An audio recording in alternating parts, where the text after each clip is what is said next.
everybody. Welcome to another one of my lives through Restream. And today I have a special friend, and he's a wonderful person, and he's going to share with us a little bit of his life and his passion. And so I want to introduce him. This is Scott Sayre, and he has been macrobiotic longer than me. Yes, I know that seems impossible, but he has. And he's an author, he's a chef, he's a counselor, he's a healer. He's written over 10 cookbooks. He's written over 14 screenplays. He's even written a couple children's books.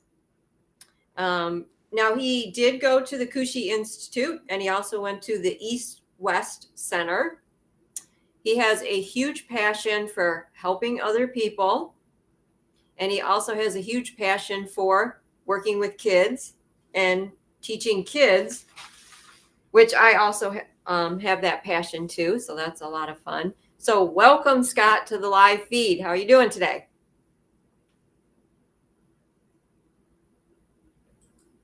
Okay, Scott just dropped out. I don't know what happened.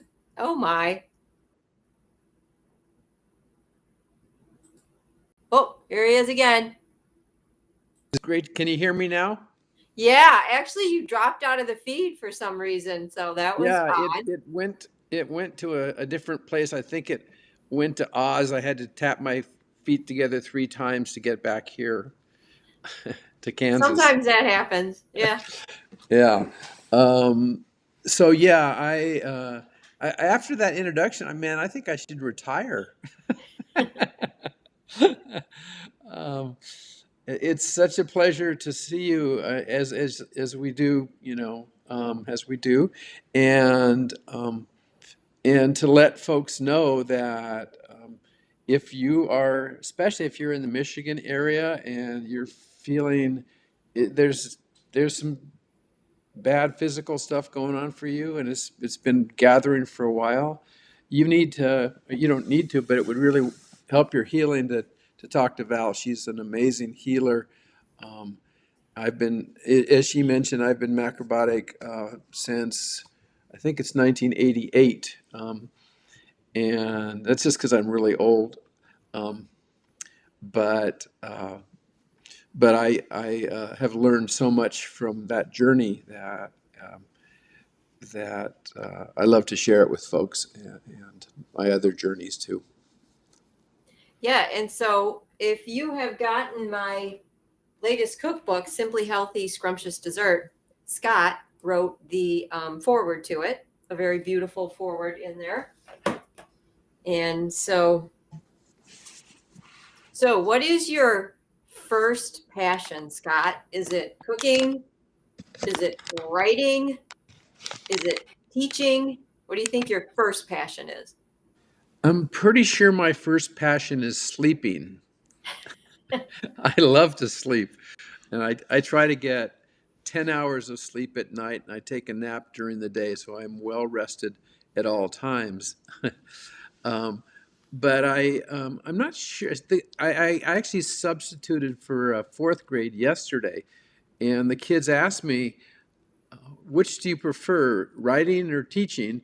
If you had to give one up, which would you give up? And I said, I don't know. That's just a choice I'm not sure I'd want to make, because I love them both in different ways. If you've been following Val at all, you know that food is medicine, and so every time I have an opportunity to cook for somebody, much like Val, I ask myself, where are they stuck physically, if they are stuck at all? And when I notice where they're stuck, I'll pick the ingredients and the preparation, the style of meal that will best help them heal. And I've been doing that for, I don't even know how long, probably at least 15 years for that part of things. Because I believe as a chef, it's like kind of like a sacred responsibility for us to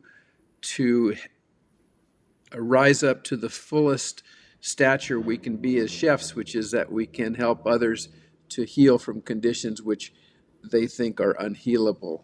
And so that, do you want to give that up? Gosh, that's a lot. Or do you want to give up something that you've been doing for now 40 years, 41 years, which is to write? I love to write. I love the solitude of it. I love the creation of worlds. I love the idea that my pen is mightier than a sword, and and so to choose between those two is like saying, if you had to amputate your left or right leg, what would you do? And no, no, thank you. Anyway, yeah. Yeah, I can see that. My first passion is, God, I love to teach, but I also love to cook. Mm. So how would I choose between those two? Well, I love to cook, and I love to teach. They go hand in hand, yet they're uniquely different. Mm-hmm. Yeah, definitely. So Yeah, you're in California, right? I am in Los Angeles, Mhm. and yeah, there's a very fine macrobiotic healer that lives about 2 miles from me. Her name is Michelle, and she's worked with Val before, and it's a great compliment, the two of them, to working together. Yes, my dear friend Michelle Williams. Anybody who has been following me, we did some lives last year together, which was a lot of fun. And we also taught some seminars last year. And it was so wonderful cooking with her. In fact, I was going to invite you, Scott, once, we're at a trial run right now with this restream. So if anybody Hmm. watching, if a glitch comes up or something, you'll have to forgive me. But once I get this up and running, I thought it would be fun if Scott made a recipe in California and I made a recipe in Michigan, like Mm. live or something. We can set that up later, but Hmm. that's my intention. I mean, it's great, interviewing people, but I thought it'd be kind of fun if we each did nothing fancy, something quick and Hmm. simple but fun. So I don't get fancy in my cooking except for special occasions.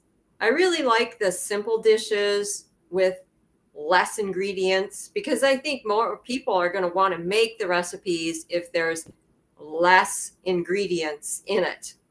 What are your thoughts on that? That totally makes sense. People are a little timid about trying new things, so the less I have to give them that's new, the easier it can be for them. And yeah, so I think that's a great idea. I did create a fancy dish though. It's for my upcoming Valentine's Day cooking class, which I have next Wednesday, February 8th. This is a longer class. It goes from 6 to 8:30, and you can attend in person here in my kitchen, or you can attend virtually. So you got the option. And I created this fancy dish. It's like a layered dish. There's escarole leaf lettuce, and then millet, and then thinly sliced orange sweet potato, thinly sliced white sweet potato, onions, and mushrooms. And it's served with this delicious ginger sauce. It's a layered fancy dish for Valentine's Day. And also for Valentine's Day, whoop, there's Scott again. You clicked Yeah, out to it dropped Oz. the video dropped out for a second, and I had to click a button to get back in. All right. Yeah, I was telling everybody about my Valentine's Day. So it's also like cook for the person you love or cook for yourself. Love yourself through food. I have this amazing new soup. It's green lentils, red lentils, brown rice. There's a lot of garlic, fresh turmeric, and all Mm. vegetables that are going to feed and nurture your heart. Mm. And what would Valentine's Day be without candy? So, yeah, I made these chocolate treats. Wow. They're actually Wow. soft. Yeah, they're soft because they're dried fruit, a little bit of peanut butter. These I rolled in peanuts. These I rolled in like cocoa powder. And of Wow. course, no white sugar. We use Did brown you rice sweeten syrup. those with brown rice syrup? Yeah. Brown rice syrup. Yep. Oh, that's the way to rock and roll any dessert with brown rice syrup. Yeah. Yeah. Um, yeah. So let's see. I decided, but three out of my four grandparents died from heart disease by age 35.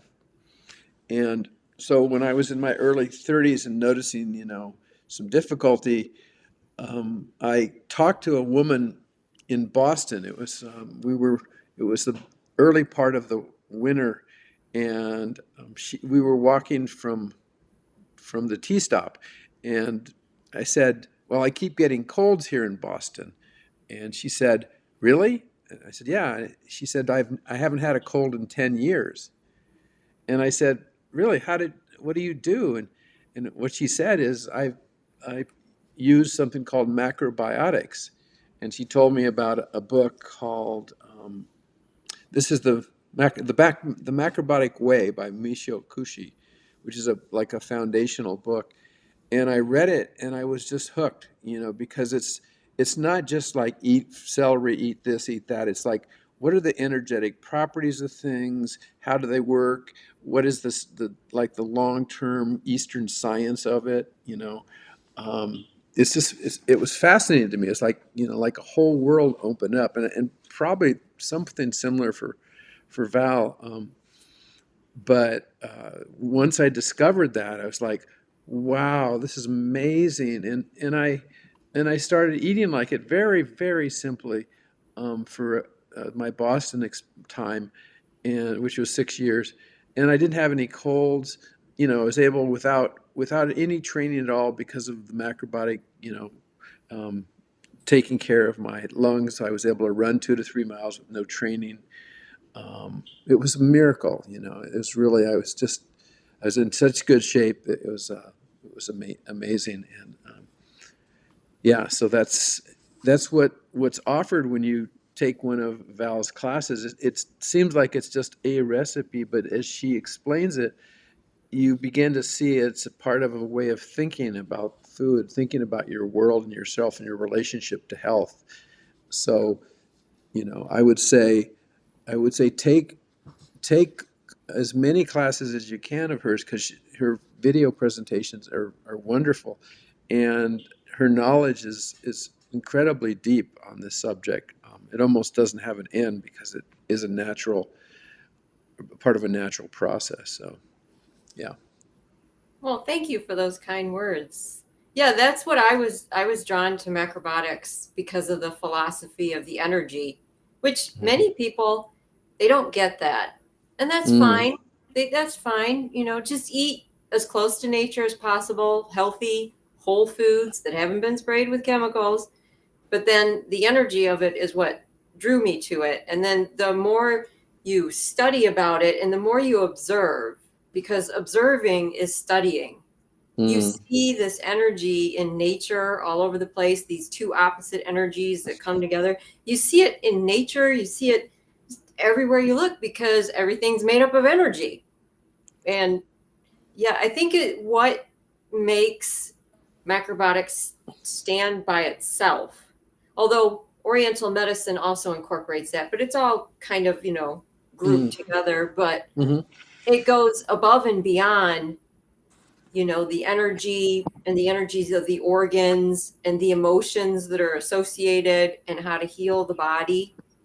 But it's also a self journey, you know. Mm, mhm. You know, God forbid, if anybody has a disease, it's a self journey that you need to go on, and you need to ask yourself, why do I have this disease? And then you start eating the healthy whole foods, you start to become stronger, and then emotions start to come up, and And you have to deal with them. yeah, and that was the second part of my macrobiotic journey. The first part was exactly what you're talking about, healing with food, which is absolutely possible and absolutely essential. Um, but I had to, where I am now is I went on to ask, what about the mind? What is it about the mind that has caused people to get sick? And where can I help them to find a way not to have to embrace sickness to express themselves? And so I do some some therapy type work, spiritual therapy type work called what is it called?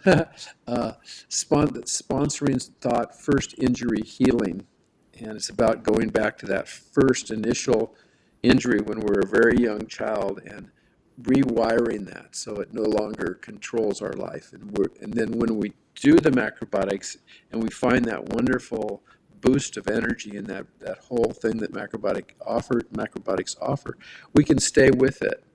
And because it is, it is a miracle way of eating if I really, if I pay attention to it and I do what I'm supposed to be doing. So, yeah. Yes, your philosophy, the sponsoring thought, is, I just think it's such a unique way to approach healing.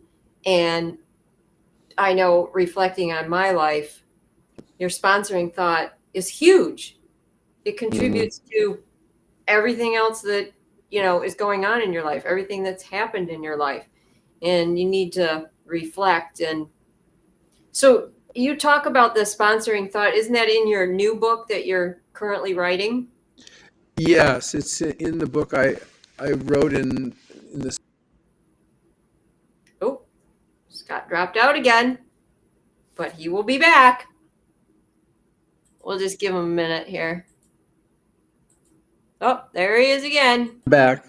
Hello.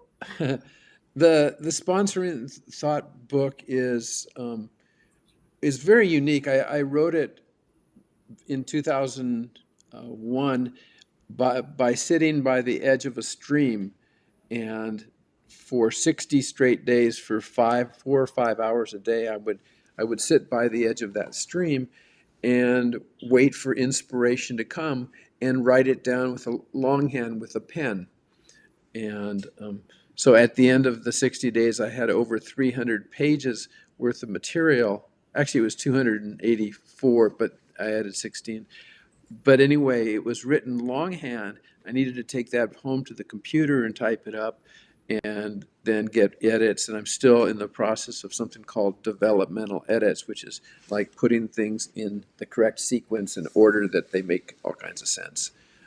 And I believe it's a book that's going to help thousands, if not millions, of people.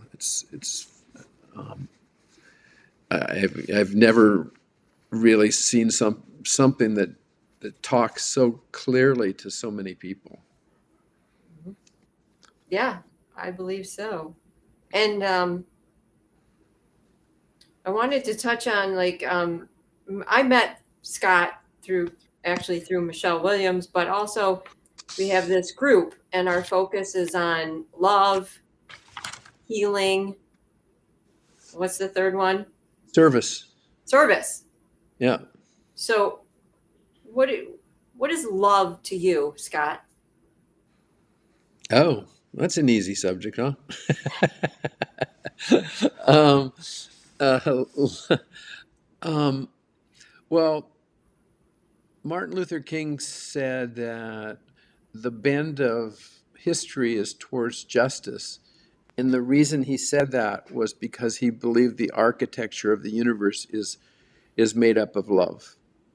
And so in love, not just like, oh, I really like you, I think you're really cool, that's you and me, da da da da da, that whole thing, not that love, but the love that says I respect you, I honor you, I want to hear your voice, I want to participate in life with you, I want to joyfully make new adventures together. Those types of things are the way I quantify or qualify love. Um, and I do believe, as King did, that the architecture of the universe is constructed as and by love, and it's Albert Einstein said the the question that everybody asks and will have to find for themselves is this a friendly universe or unfriendly universe? So our whole life is, in a way, postulated on figuring out that question. And for me, because it is an architecture of love, that it is a friendly universe. It's an incredibly inviting universe that opens possibilities for anything I can truly imagine and and align with my highest self, which I believe is I also call God. Um, so that's where I come in there with the love part of things, I guess. I don't know if that answers it or not. No, well, that was a good answer. I would say when it comes to love, I always like the statement, I am love. Mm-hmm. But just now, when I asked you that question, immediately what popped in my head, like, what is love? My cats. Mm-hmm. Mm-hmm. I think we get such incredible unconditional love from our pets. It's a, it's just a, what's the word I'm looking for? A heartfelt feeling. Excuse me, a Mm-hmm. heartfelt feeling. It vividly displays, I think, what unconditional love is. Your pets. Mm-hmm. Mm-hmm. That makes sense. Yeah, it there are representatives that we have, whether it's our cat or my wife or whoever it is, of how we can participate in love, and um, we're blessed to have those those people, those animals that can show us the deepest way we can love. Absolutely. All right. And what is heal? What does that mean to you? Um, well, the way I see it, it goes three ways. It goes love, serve, heal. So the Mm-hmm. first thing is I need to be in an attitude, or I tend to be in an attitude of love. And that love dictates that I'm not here by myself, just doing this life by myself, that I'm here to serve others. And as I serve others in love, I personally heal, and so do they. So it's not simply that they heal, but I also heal as well in that same setup, so to speak. Yes. Because, yeah, we're all connected. We're all one. Hmm. So when you heal another, you heal yourself. Yeah, yeah, yeah. I believe that. I believe that. And virtually anything can be used as healing. Um, the food is such a great modality because we interact with it 3 times a day, or for most people anyway. Um, and it's one of the first sources of love is eating, or uh, uh, with mom, and then later with the family. So I see it as one of the gateways to a great community of hope. So I actually had an idea once upon a time to get a, what are those called, a food truck, and make it a macrobiotic healing food truck, and take it on a trip throughout the South, and just experiencing what would happen there. And down south, because they tend to Because eat a lot of fried food. there's just a lot of disease and a lot of Yeah. it seems like there's a lot more poverty down there and a lot less hope in some ways. All right. Yep. So we kind of lost Scott again, but thank you if you're watching the feed, and he'll be right back. There he is. And Hello. back now, cutting out, doesn't it? Mm-hmm. Um, if food is medicine, I'm really, if I truly Jesus message, you don't serve those who are poor, struggle with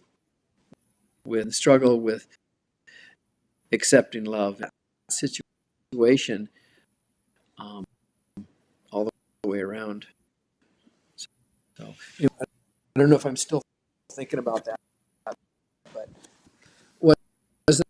an idea I had for a while. You might like this, Val.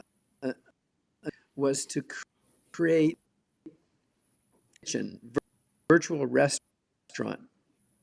The way the restaurant works is it only takes, but it does uses facial diagnosis, which is a Chinese method of how healthy someone is, and they're they're they're saying over the course of that meeting. Actually, I would invite Val to do this with me. Val could cook a meal that would be specific healing for that person for that condition. So I thought once upon a time, and it's still thought I still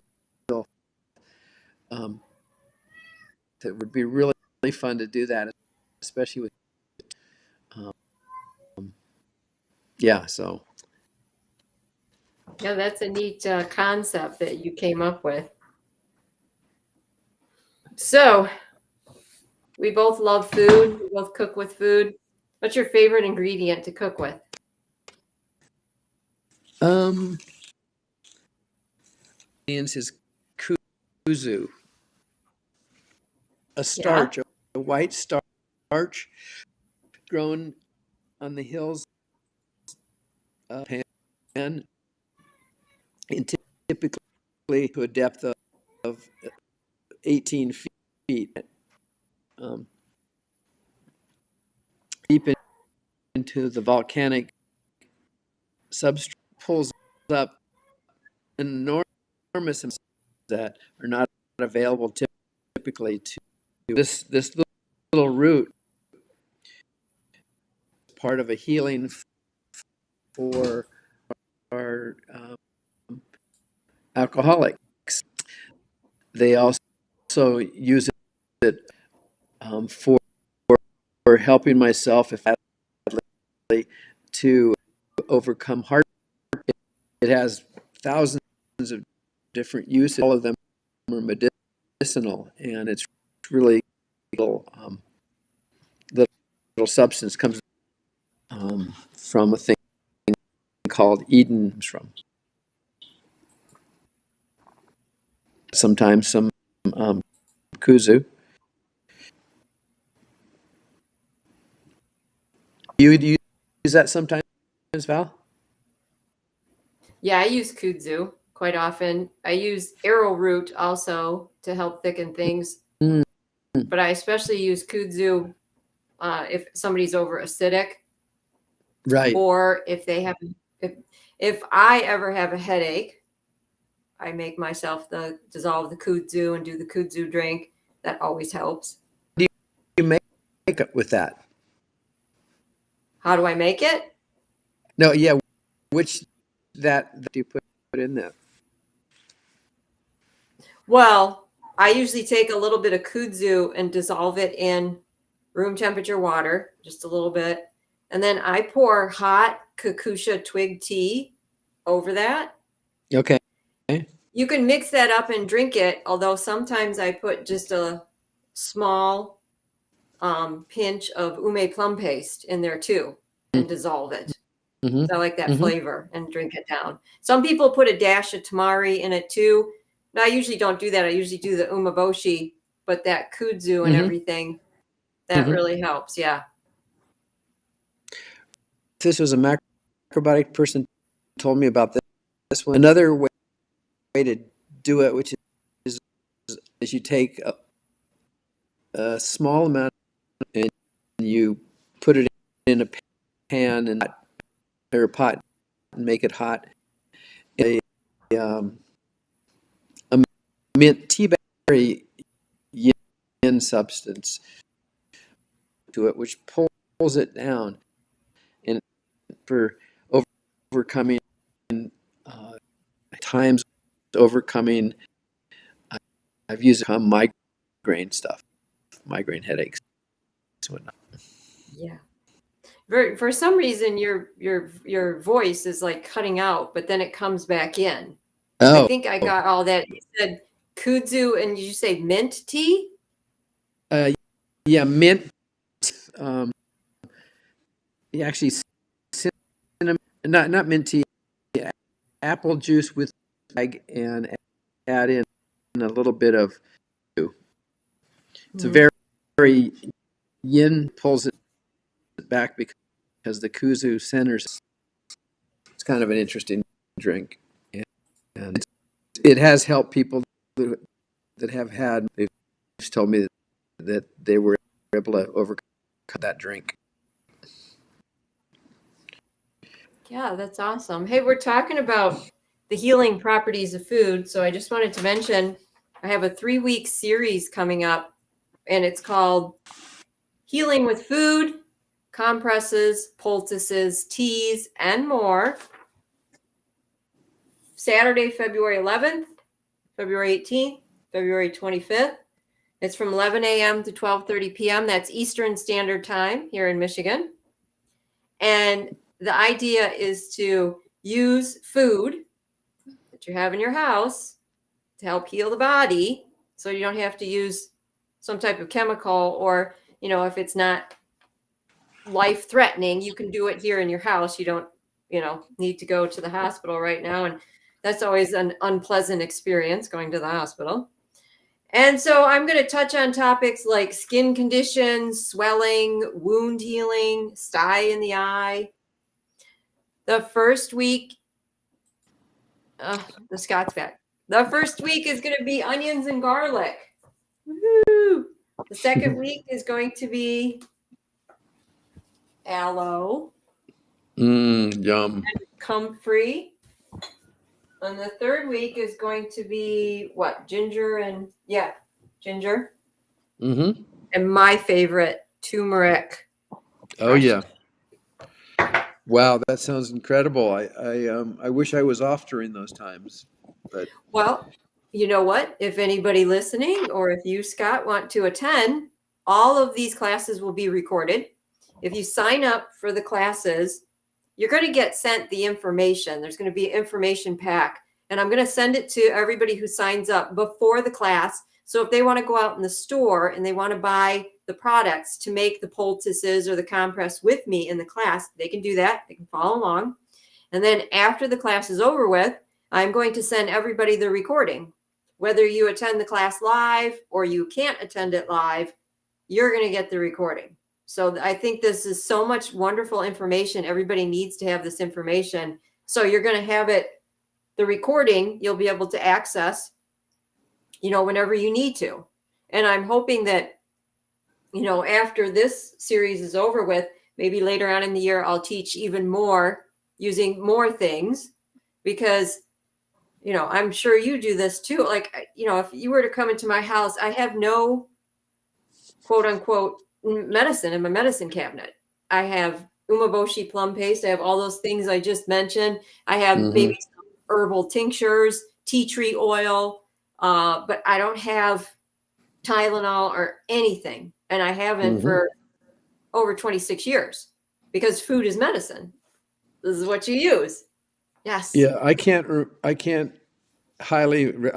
recommend highly enough for you to take those 3 classes that Val's talking about. They are phenomenal, and it's information that is not you won't find it virtually any place else. I don't know of um, any other place where you can get that information. And why pay drug prices and be beholden for doctors for medicines that have side effects, when this food and this way of doing medicine has no side effects. The side effects is you like the taste of it. That's right. Absolutely. So Yeah. I say rush out, sign up friends, sign up skeptics, um, and go to her class. It should be incredible. Thanks. So my website is macroval.com to sign up for the classes or to get the cookbooks. What's your website, Scott? My website is The Awakened Kitchen, awakenedkitchen.com. Yeah, it has 4 of my books, and information, and I've lately figured out a little bit better way to shoot or photograph my food, which for a long time was kind of a hassle. I wasn't very good at it, and it's become almost like an art project for me now with each ingredient, with each food that I create to make it gorgeous. And yeah, so That that's one of my challenges is photographing food. I can make the food and it actually looks beautiful in person, but that's a talent to figure out how to photograph. And I know you've told me the settings and everything, and I keep trying. So yeah, it's an experiment. It's an ongoing experiment, and the one thing that I did learn that is like an overall rule is the closer the better.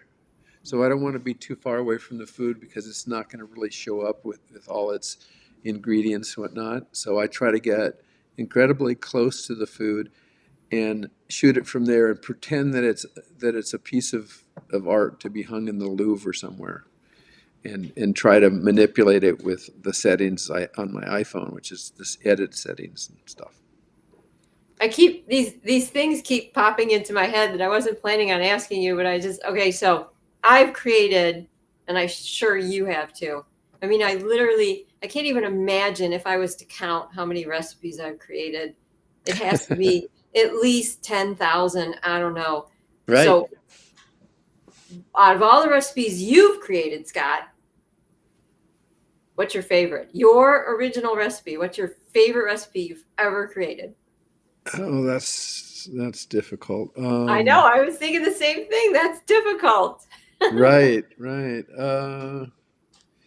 Well, I created um, chocolate chip coconut macaroons Mm. with, sugar free, with made with rice syrup, with a like a syrup or a sauce over them that's a peanut butter, some tomatoes, tomato paste, and 4 or 5 other ingredients. It's incredible, and when you combine the two of them, it's like you don't want to stop eating them.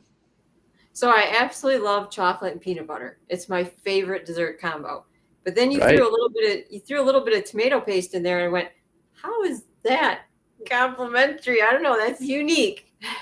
It's very different. It's actually comes from a Mexican dish, which I can't, for the life of me, I can't remember the name of it. It's a kind of a mole sauce. So I was trying to make my own mole, a dessert topping for this, and that came out incredibly well when I did that. I mean, the littlest amount of just almost nothing for the tomato paste, because tomato paste by itself, if you don't do the right thing with it, it's going to be acidic in the bloodstream. So you have to be kind of careful with it. But it's in the context of that recipe, it came out really well. Yeah, I think maybe when we're talking about what's the favorite recipe that we've created, I might have to put it in categories because like Mm, my dessert recipes, chocolate and peanut butter is my favorite combo. And then, it also depends on the season. In the wintertime, I'm going to pick a mhm, winter recipe. In the summertime, I'm going to pick a summer recipe. Um, mhm. I have to say, though, probably number one would be my macaroni and mochi. So, my macaroni and mochi is the macaroni and mochi dish is in my Perceptions cookbook. So Mm, when I was a little kid, mom made macaroni and cheese from scratch. None of mhm. this crap food in a box. She made a white sauce. In fact, it was one of the first things I learned how to make when I was a kid. She taught me how to make a white sauce, and she would make the white sauce and she'd put the cheese in it. We'd pour it over pasta. We'd bake it in the oven. So that was when a kid, mom's homemade macaroni and cheese was delicious. So of course I became vegan and I gave up cheese and all this other stuff. So I created a macaroni and mochi where you Yeah. melt the mochi and you make a cheese sauce. And Wow. it was one of the first recipes I ever created, and I still make it. And that's it's a winter dish, but here that it's wintertime in Michigan, I am making that every single week. And it always reminds me of my mom's macaroni and cheese. It just really does. So that's Mm-hmm. got to be pretty much up Yum, there. One of my favorites. Yeah. yum. Yeah, yeah. Yeah, a dish that my mentor in California taught me, or my sensei, was I don't know if you know Yosanabe. It's basically it's a soup, but it's got seven layers. It's got seven, discrete layers. So the bottom layers is like shiitake mushrooms, and then onions, and then what goes next, and then kabocha squash, and then cabbage, and then tofu on the top, and you cook it essentially with water and tamari. Mhm. It's incredibly rich and good tasting, and it has the full complement of all the different types of flavors. And it's really, really good for winter. It's a really good warming dish. Um, it's actually making me think about making it now. Now, I know when I start talking about food, start thinking about food, I'm like, when I get done with this live, I'm going to make this and I'm going to make this. And Right, right. That's so true. So true. yeah. Well, we're Yeah. coming down to the end of the interview here. Any last thoughts or last things you wanted to share? Okay. So, yeah, it's possible, I believe, to heal from any degenerative condition using food. And it's not an accident. It's been known, these ideas have been known for 5,000 years. Um, so when I hear about someone suffering unnecessarily, I think about someone like Val who um, could and would, with her kindness and her great attitude and her knowledge, help them to heal. So I would say, if you are in a place in the greater Michigan tri-state, whatever area, give her a call. And she is knowledgeable, and she's incredibly warm, and I would say, if it's a choice between being on Western medicine for the rest of my life and eating Val's choice, there's not even a choice. Well, I So, greatly appreciate. Yeah, I appreciate that. Thank you so much. Yeah. So absolutely. this has been a lot of fun talking with you, Scott. We probably could keep talking for hours, but we'll save that for another interview. And That sounds maybe good. in the future we could cook something together. That'd be fun. Yeah, that would be interesting. Yeah, and fun. Hmm. Cool. All All right. Well, right. thank you So for having me on. I really appreciate it. And I will see you later tonight for our group. yeah. So one last thing before we go. In 2 days, Friday, February 3rd, big, huge announcement coming. I'm not supposed to say any details right now, but I'm part of it and I can say it's a bundle. So make sure you sign up macroval.com, sign up for my newsletter. People on my newsletter are going to get the details first. As soon as I can tell you about it, they're going to know. And then I'm going to announce it on Facebook, on my blog, everywhere I can. I'm going to be announcing it. So that's coming up Friday, something big. I can attest that it's something big. I can't say what it is, but it's going to be paradigm shifting for some people. So, Yeah, yeah. it's going to be awesome. All Hey, right. Well, all thank you right. so much. Thank you, everybody, for watching. All Thank right. you. See you later. Take care.